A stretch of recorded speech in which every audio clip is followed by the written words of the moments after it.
और अभी आपके साथ अहम खबर शेयर करते हैं, कहीं नून लीग के बड़ों पर मुकदमा दर्ज ना हो जाए। विफाकी हुकूमत ने सूबाई मामलात में गवर्नर के इख्तियारात बढ़ाने पर गौर शुरू कर दिया है। गवर्नर राज समेत मुख्तलिफ ऑप्शन जेर बहस हैं। विफाक का पंजाब में गवर्नर के इख्तियारात बढ़ाने पर गौर जारी है।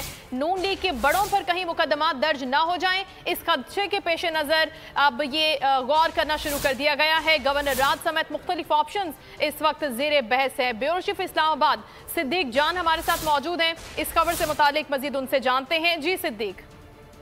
देखें, इस वक्त जो अवामी रिएक्शन आ रहा है, इस वक्त जो लोग सड़कों पर निकले हैं और इमरान खान साहब पर जो कातलाना हमला हुआ उसके बाद जो पब्लिक का रिएक्शन आया, उसकी वजह से हुकूमत अभी तक नहीं संभल पा रही और अभी तक हुकूमत जो है वो ऐसे ऑप्शन पर गौर कर रही है जिससे किसी तरह से जो सूबाई हुकूमत है उसके इख्तियारात को महदूद किया जा सके, जिसके जरिए वफाक जो है वो सूबे में मुदाखलत कर सके, जिसके जरिए गवर्नर के इख्तियारात जो हैं वो खासतौर पर पंजाब के अंदर बढ़ा दिए जाएं। उसकी वजह यह है कि इनको वाज़ेह तौर पर नजर आ रहा है कि इस वक्त पब्लिक इमरान खान के साथ है, अवाम इमरान खान के साथ है। इमरान खान जब कॉल देते हैं अवाम निकलती है और उसकी वजह से काफ़ी फ्रस्ट्रेशन भी है, परेशानी भी है हुकूमती सफ़ों के अंदर और इसीलिए मुख्तलिफ कानूनी ऑप्शन के ऊपर अभी तक जो है वो गौर किया जा रहा है।